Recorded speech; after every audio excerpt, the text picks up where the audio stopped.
Terence, we've just awarded your good self an honorary doctorate from Edge Hill University, and one of the words that you used in your speech, your response as my citation, is filmmakers need passion.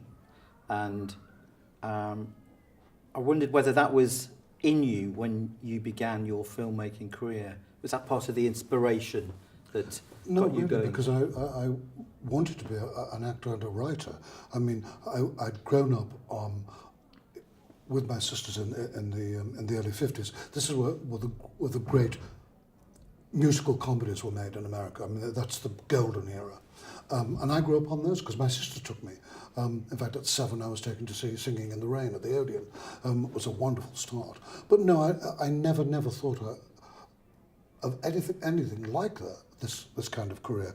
People from working class backgrounds did not go into the movie business, or if they did, they went in as actors or technicians. But I never ever thought of this. I wanted to act and write at first. And I guess if someone from your background had gone into acting, then they would most likely be restricted to certain stereotypes or caricatures of working class people. Well, there was 2 options: either that, or you made sure you lost your accent. Because even in the late 50s, early 60s, stars in Britain wouldn't do provincial accents because they were afraid their fans thought they spoke like that. I mean, it's quite extraordinary, and it lasted until the 60s. So that was the only choice. But when I went into drama school, my first year I wrote children. I don't know where it came from, it just came, and I wrote it as I saw it. You wrote that as a screenplay, or was that as a novella? Or? No, it was written as a screenplay, and sent it all over England. Everyone turned it down, so that it can't be any good then. And then I heard that the BFI had a production board, so off I sent my script. And about 6 months later, Mamoon Hassan, who was running it then, said, "Come down and see me," and it was at Waterloo, just outside Waterloo Station. And I went in and he said, "You have £8,500, not a penny more, you will direct." I said, "I've never directed before." So, "Well, now's your chance." So your original beginnings was really as a screenwriter then. You wrote the script for the story Children. But what did you do then to direct? Did you suddenly go, crash course in direction, or did someone come along and kind of mentor you in some way? No, it was a baptism by fire, because I got the script, and apart from Bill Diver, who shot it for me, it was a 3-week shoot, and they told me every single day how awful the script was, how bad my direction was, how completely inept I was. At the end of 3 weeks, I just thought, I've got obviously no talent at all, and I had to go back to drama school, because those days we were on a grant system, thank God. And if you left before the end of your course, you had to pay the whole of the grant back, and I couldn't pay it back. Anyway, by this time Mamoon had left, and we had all this 16mm spaghetti, which was just so awful. It was absolutely lifeless. By this time Mamoon had left and Peter Sainsbury had taken over, and they said, "Look, you've wasted £8,500. In 1973, that was a lot of money." He said, "No, I don't think so. Would you be prepared to go back into the cutting room?" I said, "Well, yes, but I'm telling you now, you've wasted all this money." He said, "Well, I think I know someone who would be sympathetic." And she was a woman called Sarah. And she was just so kind to me. And I remember the very first day she said, "Is there anything that you'd like to recut? Because it's been cut by someone else." It was a complete mess. I said, "Well, can I just look at the end?" I said, "Can we just do it as I imagined it?" "Well, you tell me how you imagined it." So I did. And those days you sent it off to the laboratory, and it took 2 days. 2 days came back, and we ran it on the steam bank. And she just turned around to me, she said, "You were right." And it was the first inkling that I thought I might have some talent. But in that beginning of your filmmaking career, were there any directors that were in your mind when you were approaching Children? I mean, you've mentioned enjoying the musicals in the Odeon and that style of filmmaking. That doesn't really come into your filmmaking until maybe aspects of that Long Day Closes, perhaps. Yes. So were there any directors around that time? No, because I mean, in Liverpool those days, I mean, you couldn't see art films. You know, I mean, you just couldn't see them. Where my education started was on television, BBC One, on a Sunday afternoon, and it was called Love Story. And all sorts of films were in it. Letter from an Unknown Woman, Night of the Hunter. I mean, hard to believe now that they would show those. I mean, that's where my real education began, because I began looking, instead of just looking at something, I began to try and work out why something worked, especially with music. I mean, I was brought up with music, with people singing at home, and I was brought up on popular music.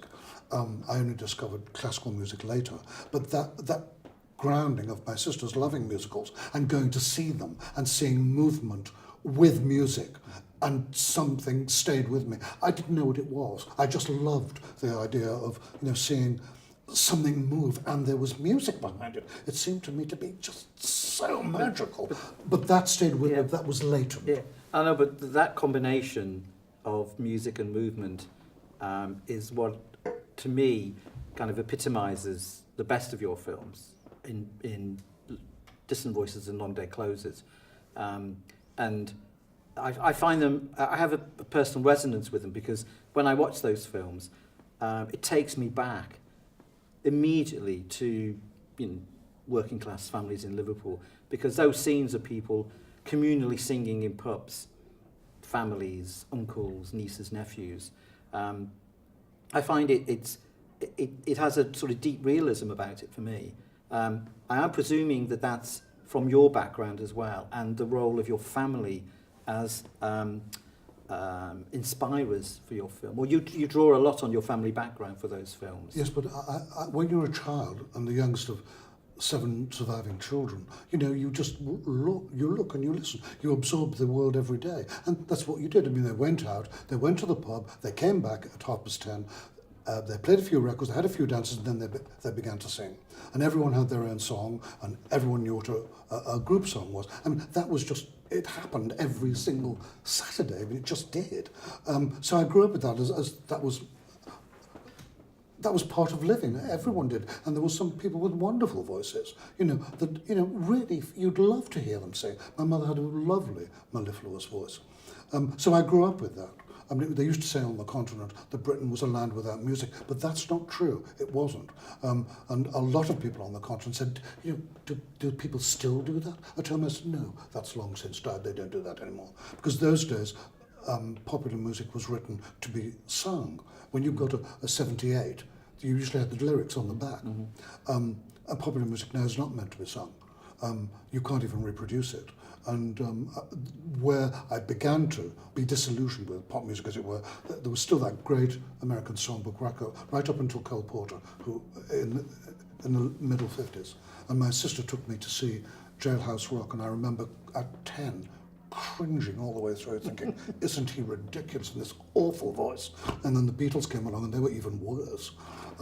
But I discovered classical music by chance. But I think you've told me before that you were working in Liverpool in Matthew Street in one of the offices as a shipping clerk, and the whole Matthew Street experience of the Beatles passing you by. Yes. Well, it wasn't in Matthew Street, it was the street opposite, called Harrington Street, and I was working at an accountant's office there.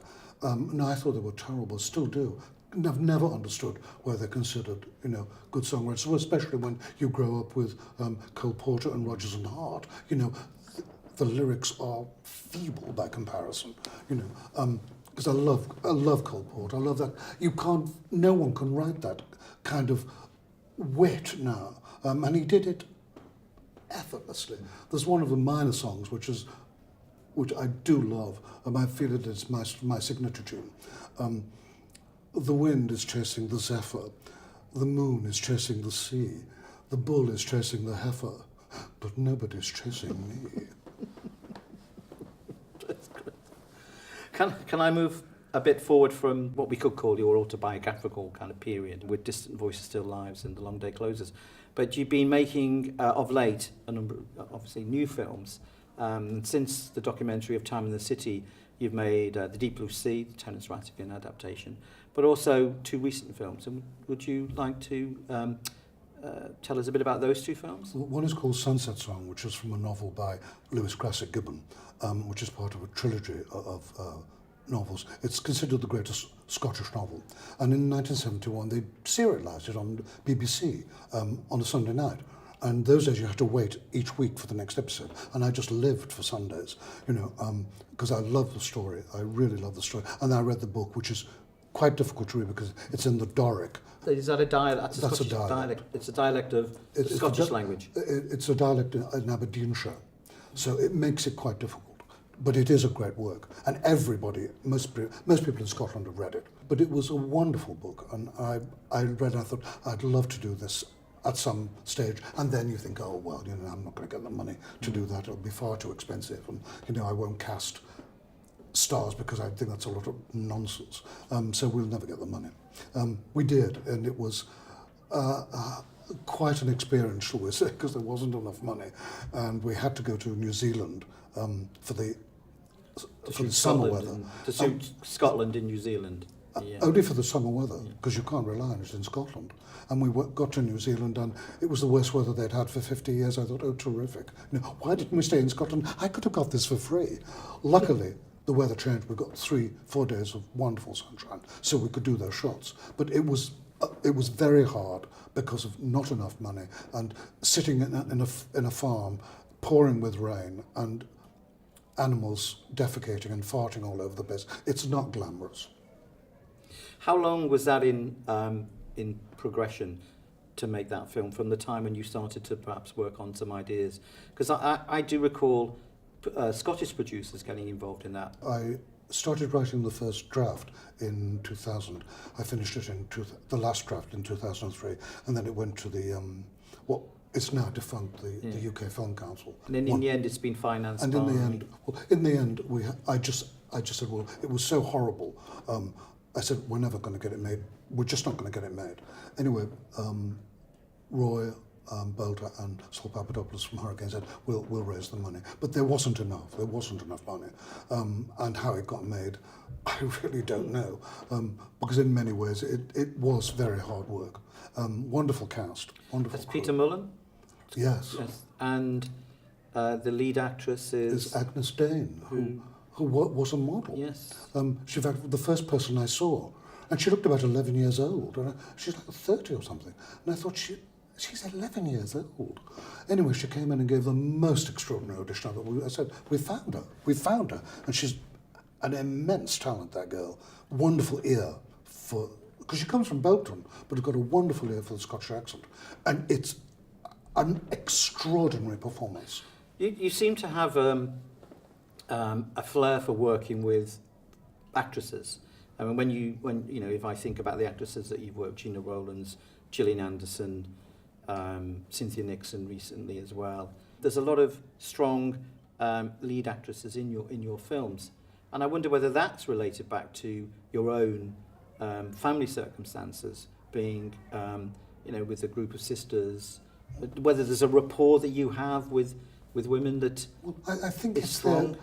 And also, what I think, and I do think this is true, and all this, it's going to sound like an awful cliche, but I think a lot of gay men do get on with women because there's no ulterior motive.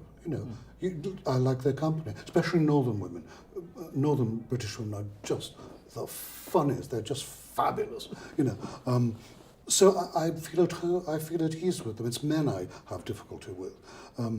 Because I've got nothing in common with them, especially if they like sport. But I think the roles that you give to those actresses, and also the way that you film them, I think allows them to present themselves in more of a genuine way for themselves. So you're not in a sense bracketing them in some way. Well, the important thing is I say I don't want you to act. I say that to everyone. So that if you start acting, it's just false. And cinema, film knows when it's false. If it's felt, it's true. But if you start acting it, I'm not interested. It's just not interesting. So they have to not fall back on mannerism, because a lot of actors, it's easy to fall back on mannerism because it's safe and comfortable. But when you say, no, I don't believe that for a second. Often directors allow them to do that because they're not pushing them. I think that you do tend to push your Well, performers in a very I think robust way. But you've got to. But what you can't do is say what I've heard. I believe some Americans say to the actors, "Do it again, but better." I mean, that's outrageous. I mean, any actor would be in their perfect right to go up and just belt him, because that's not direction. That's bullying. But I won't. When it's true, you don't have to do anything. Just tweak it here and there because you think they're on the ball today. Sometimes they're not, and you've got to be able to know when they're, and that's by shot, not just by day. And we split a scene in the film I was cutting about Emily Dickinson, and the scene was shot over 2 days. And it was really difficult getting back into the feel of it the next day. So I said, we won't do that again, because it was really hard. We just missed that something. I don't know what it was. The scene's fine, because it cuts together, thank God. But I said, I'll never do that again. In your career, the British Film Institute has been a kind of regular supporter of your work. Yes. And it's a funder of films which are strong, what we call art cinema. We often face uncertain times in the UK for film producing. Do you have optimism or despair about the state of British film looking forward? It's not so much the state of British film, but the state of British culture, which has now been completely subsumed by America. And we do it on the cheap, and we do it badly. We've always done it badly whenever we try to imitate that country. But now it's becoming little more than a 56th state. If we're not careful, we will have no culture left at all. We'll be like Hawaii, but with lousy weather. Thank you.